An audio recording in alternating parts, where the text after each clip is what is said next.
اس کے بعد جو چیزیں سامنے آتی گئی ہیں، اور یہ بھی شروعات ہے، ظاہر ہے کوئی بھی چیز ہوتی ہے تو پھر آگے جا کے اس کے کانسیکوینسز ہوتے ہیں، اس کے فیکٹس اینڈ فگرز سامنے آتے ہیں. تو ابھی ہمیں آگے دیکھنا یہ ہے آگے چل کے کہ مزید کیا ہونے والا ہے. لیکن دیکھنے والوں کے لیے ایک اچھی خبر یہ ہے، خاص طور پہ عمران خان کے چاہنے والوں کے لیے اچھی خبر یہ ہے کہ اس طرح کی بھی باتیں ہو رہی ہیں کہ بہت جلد عمران خان کو موو کر دیا جائے گا اڈیالہ جیل سے بنی گالہ.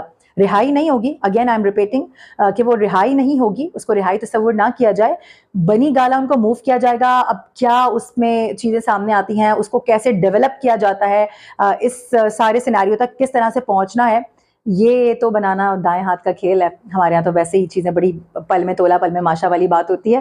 تو یہ خبریں آ رہی ہیں اور بہت ہی زیادہ اوتھینٹک ذرائع سے یہ خبریں موصول ہو رہی ہیں. جو ہمارا اپنا حلقہ ہے صحافی برادری کا، اس میں بھی کافی زیادہ اس طرح کی باتیں ہو رہی ہیں، اور جو سورسز ہیں وہ یہ بتا رہے ہیں کہ آگے آنے والے چند ایک مہینے میں یا 2-3 مہینوں میں، بس سمجھیے کہ بالکل ان قریب یہ وقت آنے والا ہے کہ عمران خان صاحب کو اڈیالہ جیل سے بنی گالہ موو کیا جائے گا، اس کو سب جیل قرار دیا جائے گا، اور پھر وہاں پر ان کے مقدمات چلیں گے، اور پھر کچھ عرصے کے بعد فار دا ٹائم بینگ چیزیں چینج ہوں گی. ایک بہت بڑا چینج پھر سے پاکستان کی سیاست میں آئے گا، اور ان کے اوپر سے تمام تر کیسز ختم ہو جائیں گے اور وہ بری ہو جائیں گے، وہ سب کچھ کلیئر ہو جائے گا.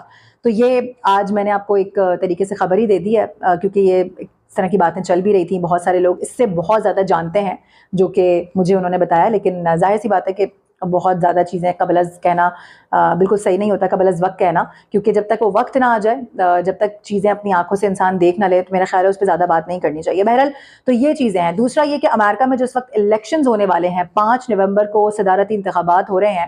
ڈونلڈ ٹرمپ کا پلڑا شدید اس وقت اوپر دکھائی دے رہا ہے، بہت بھاری دکھائی دے رہا ہے. پہلے وہ ہارتے ہوئے نظر آ رہے تھے، لیکن ہم نے دیکھا کہ ان کے اوپر 2 دفعہ اٹیک کیا گیا، ان کو جان سے مارنے کی کوشش کی گئی. اس کے بعد ہم نے دیکھا کہ ان کا گراف ایک دم سے اوپر گیا ہے. پھر جس طرح سے وہ بھی مہم چلا رہے ہیں، تو اوور آل سچویشن کہا یہ جا رہا ہے کہ نومبر میں نے ہمیشہ سے بولا تھا آپ کو کہ اکتوبر نومبر میں سچویشن چینج ہوگی، پاکستان کی سیاست بالکل بدل جائے گی. اور ابھی ہم دیکھ رہے ہیں کہ اگر ہم پچھلے 2 مہینوں کی بات کریں تو اس کو لے کر آج کی جو سیاست ہے اس میں بہت بڑا ٹوئسٹ آ چکا ہے، بہت بڑا ٹرن لے چکی ہے.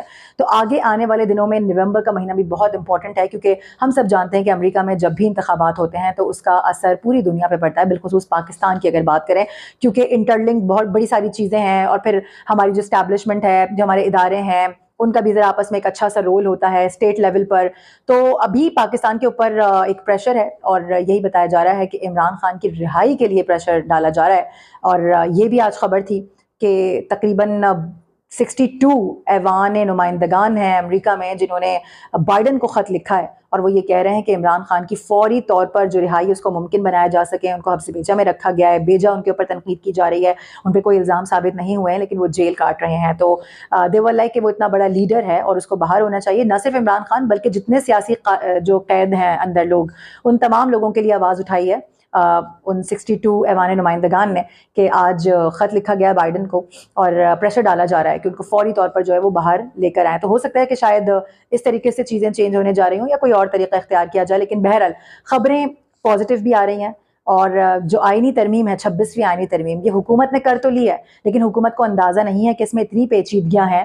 یہ جو ذیلی کمیٹیاں بنائی جائیں گی، یہ جو بینچز بنائے جائیں گے، جو جوڈیشل کمیشن ایک بنے گا، یہ تمام تر چیزیں اتنی آسان نہیں ہیں، اور اس میں بہت زیادہ مہارت کی ضرورت ہے. اب یہ ایک بہت بڑا گیم کھیل تو لیا ہے حکومت نے، لیکن بازی سنبھالنی کیسے ہے، یہ ایک بہت بڑا چیلنج ہے اس وقت موجودہ حکومت کے لیے. کیونکہ ابھی ہی سے ہم دیکھ رہے ہیں کہ کافی ساری ریزسٹنس آنا شروع ہو چکی ہیں. بینچ کون بنے گا، سربراہ کون بنے گا، کس طرح سے بنایا جائے گا، کمیٹی میں کتنے لوگ ہوں گے، کیا کچھ ہوگا، یہ ساری چیزیں ابھی وقت کے ساتھ ساتھ سامنے آئیں گی. اور بہت ساری چیزیں ایسی بھی ہیں کہ جہاں پر آ کے حکومت بھی کچھ نہیں کر سکے گی. ایٹ دی اینڈ پھر معاملہ سپریم کورٹ میں یعنی جسٹس یحییٰ آفریدی کے پاس جائے گا. تو کل فائنلی قاضی فائز عیسیٰ صاحب کا جو لوگ بے صبری سے انتظار کر رہے ہیں کہ وہ کب جائیں گے، تو کل فائنلی ان کا آخری دن ہوگا.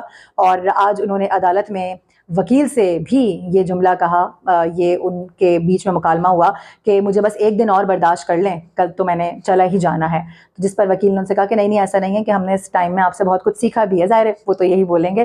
بہرحال اب یہ ہے کہ ایک نیا دور شروع ہونے جا رہا ہے. جسٹس یحییٰ آفریدی سے بہت سارے لوگوں کو، حکومت کے ساتھ ساتھ جو ہماری اپوزیشن ہے ان کو بھی بڑی امیدیں ہیں، کیونکہ ہم نے دیکھا ہے کہ جسٹس یحییٰ آفریدی جو پہلے اگر ان کی سٹیٹمنٹس اٹھائی جائیں، ان کے ریمارکس اٹھائے جائیں یا ان کی ججمنٹس اٹھائی جائیں، تو وہ کافی زیادہ معتدل چیزیں رکھتے ہیں اور متبادل راستہ بھی ان کے پاس موجود ہوتا ہے کوئی نہ کوئی. اور میں نے نہیں دیکھا کہ ان کو کبھی کسی پارٹی کے فیور میں ہوں یا کسی کے اگینسٹ ہوں. وہ مجھے ایسا لگتا ہے پرسنلی جتنا میں نے ان کو ابھی تک پڑھا سمجھا کہ وہ حقائق پر مبنی اور قانون کو سامنے رکھتے ہوئے فیصلے دیتے ہیں. تو امید کی جا سکتی ہے انشاءاللہ آگے آنے والے دن پاکستان کے لیے بہت اچھے ثابت ہونے والے ہیں, بہت بڑے چینجز آنے والے ہیں. تو آپ بھی انجوائے کریں.